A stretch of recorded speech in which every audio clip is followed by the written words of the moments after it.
অন্ধকারে অতি সাবধানে লাইন ধরে হাঁটতে হাঁটতে নদের চাঁদ স্টেশনের দিকে ফিরে গেল। নদীর বিদ্রোহের কারণ সে বুঝতে পেরেছে।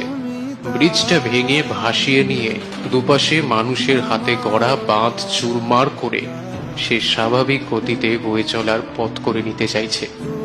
কিন্তু পারবে কি? পারলেও মানুষ কি তাকে রেহাই দেবে? আজ যে ব্রিজ আর বাঁধ সে ভেঙে ফেলবে, কাল মানুষ আবার সেই ব্রিজ আর বাঁধ গড়ে তুলবে। তারপরে এই গভীর প্রশস্ত জলপূর্ণ নদীর তার দেশের সেই ক্ষীণস্রোতা নদীতে পরিণত হতে না জানি আর কতদিন সময় লাগবে।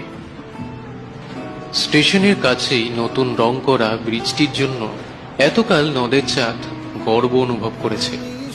আজ তার মনে হলো, কি প্রয়োজন ছিল এই ব্রিজের? বোধহয় এই প্রশ্নের জবাব